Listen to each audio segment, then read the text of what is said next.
Welcome back to the second portion of our meeting this evening. This is the prepared portion of our meeting where speakers will be presenting prepared presentations for us.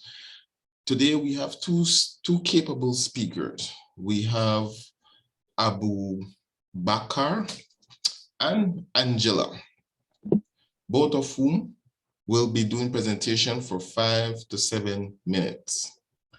Abu, Angela, are you with us? Yes. Awesome. I take it you're both ready. Abu, we will be starting with you. You'll be going first, giving your presentation. Abu is the VPE of Lighthouse Prestige Toastmasters Club and the program quality of both Area 18 and Division F of District 94. He is a project manager who loves to read, eat, and sleep. We have that in common. Today, he will be doing Level 1, Project 2 of Presentation Mastery. Abu, the floor is yours. Thank you so much, Mr. President. Your attitude, not your aptitude, will determine your altitude. I'll take this again. Your attitude, not your aptitude, will determine your altitude.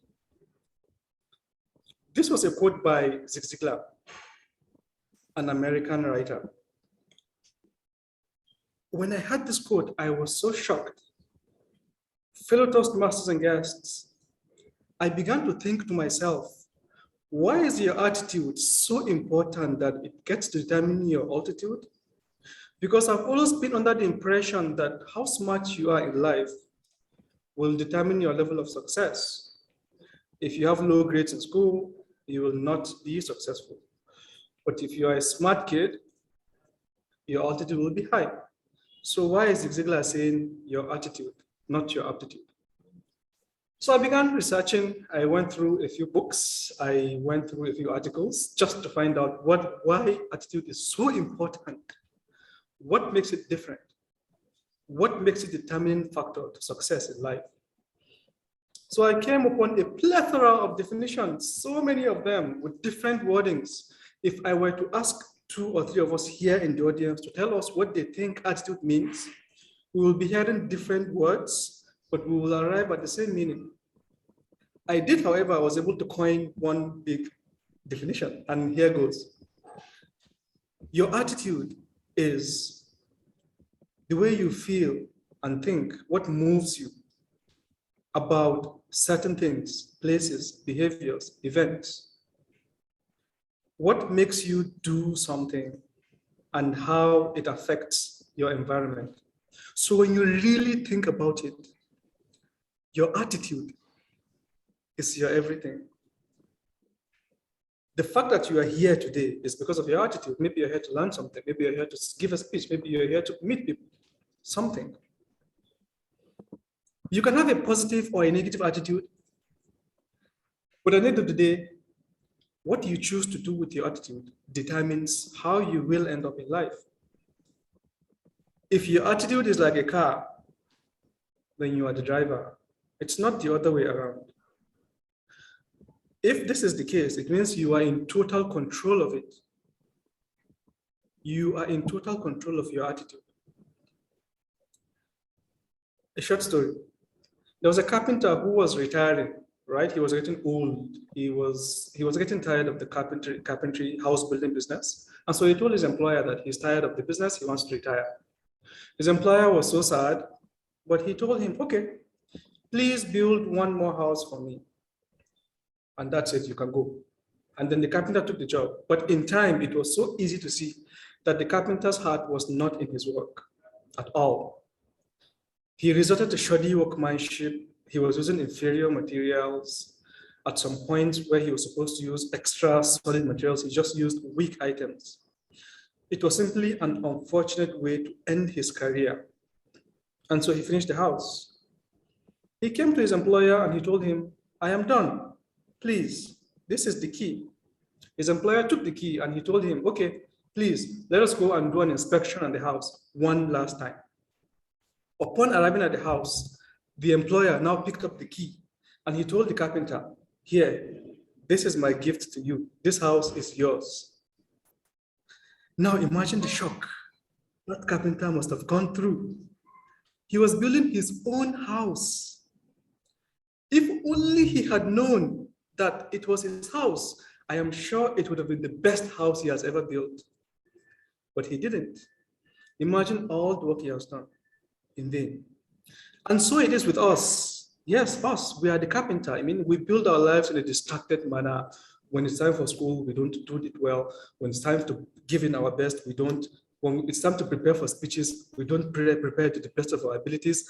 And then we start to regret the house we have built, the life we have built, right? We react to life, we react to things instead of, we react instead of proactive. We're supposed to be proactive, right? Life happens to us instead of us happening to life. Oprah Winfrey said, there's something like luck. Luck is just opportunity meeting preparation. You don't get lucky in life. You have to be prepared to take the opportunity. So how can you be prepared without the right attitude? How can you take that opportunity? How can you be lucky without the right attitude, right? So my message today is very simple. I mean, we know how important attitude is. We know it's very important, but a reminder won't hurt. Jim Quick, the author of a book called Limitless. Jim Quick is a world-renowned coach, brain coach. He teaches people how to make the most out of their brains. Ironically, he has a brain defect when he was growing up. He said, when an egg is broken by an outside force, life ends. But if an egg is broken by an inside force, life begins.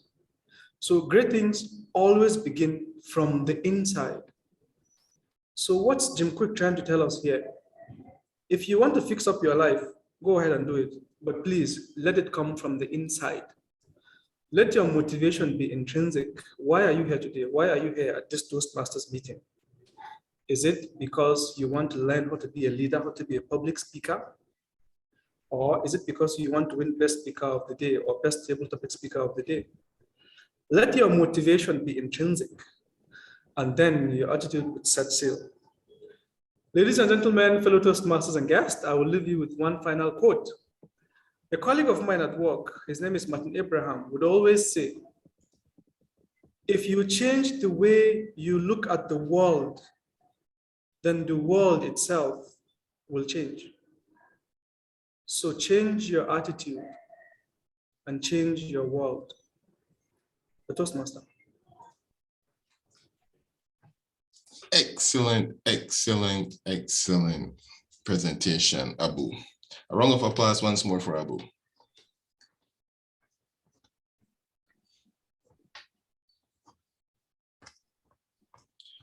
Our second speaker this evening is an avid writer, a published author, a blogger, and an avid Toastmaster and a valued member of this club. Toastmaster Angela will be doing Innovative Planning, Level 2, Your Style, and her presentation on her title, A Leader Must Have a Smile. A Leader Must Have a Smile, Toastmaster Angela.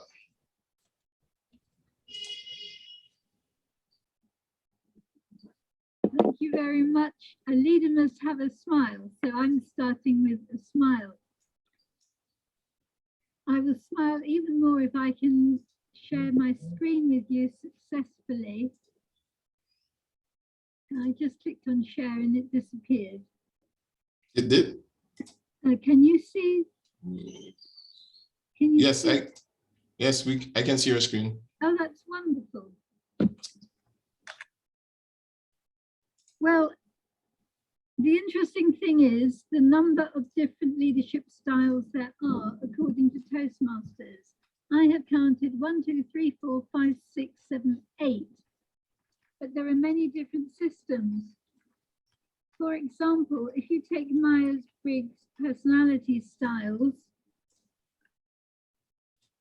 there are 16 different types of personality.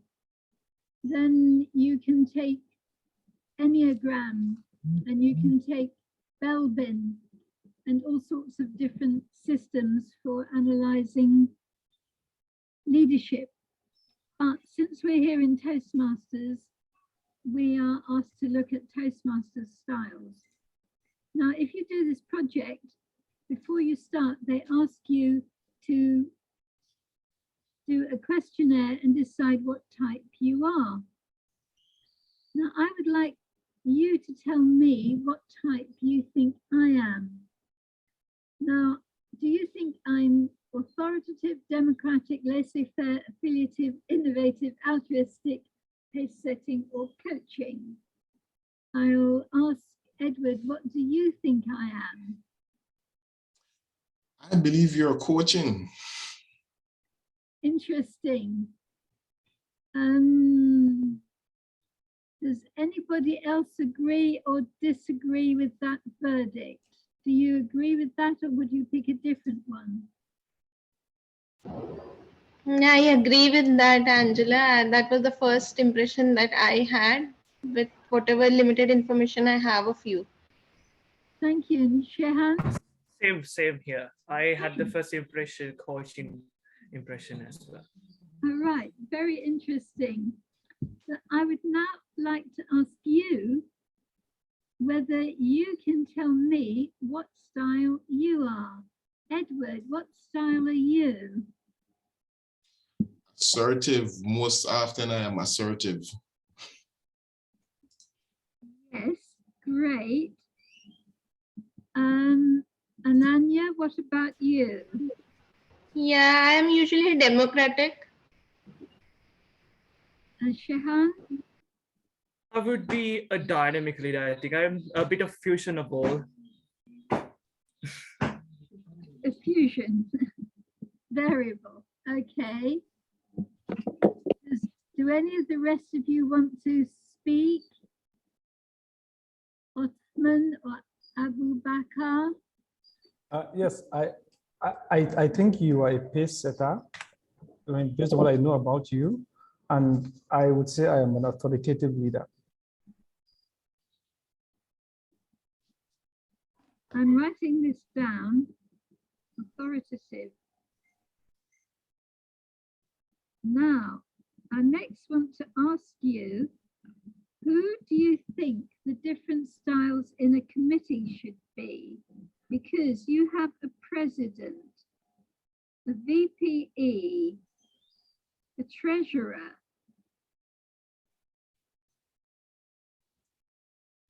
a membership secretary, and let's look at them.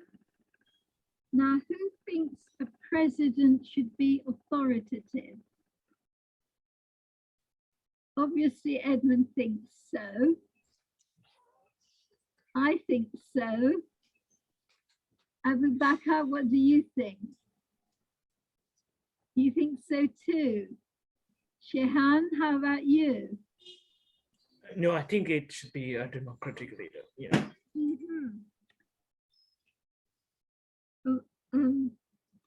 What I'd like to describe to you is a conversation I had with Anand, who is a very quietly spoken but very helpful person who does a lot of training. And I asked him about this. And I said, I ask everybody what to do and they all want to do different things and I don't know what to do. And I can't get them all to agree to doing what I want to do. And he said, it's very simple.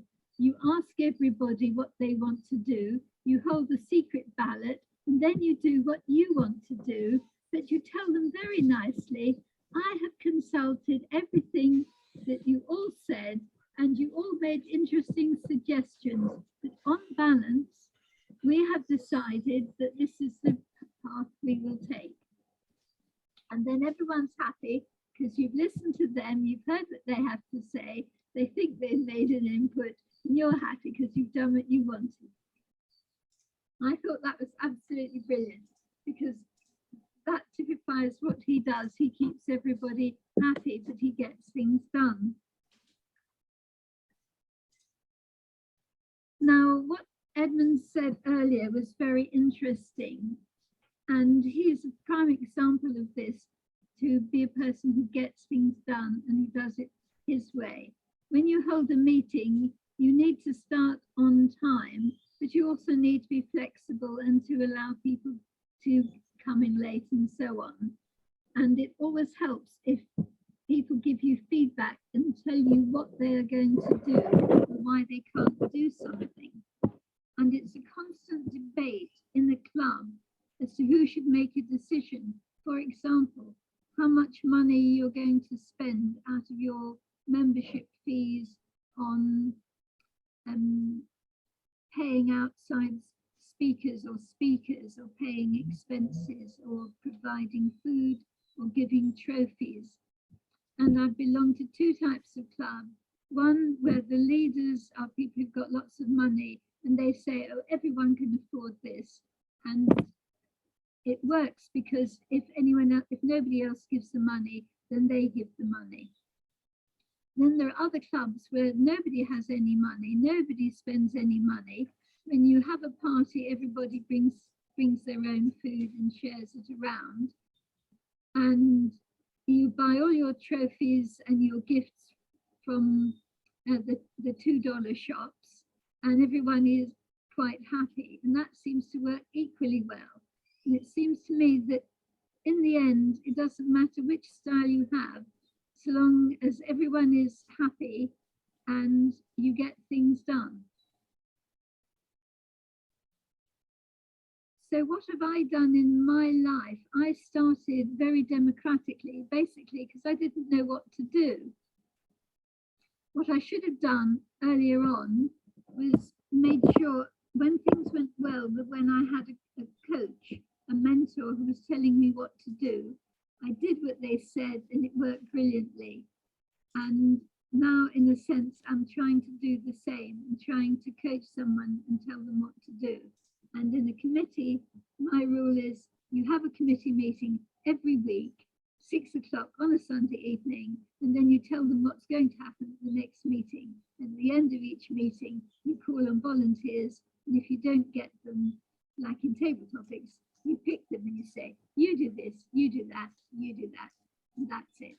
That's my leadership style. Back to you, Edmund.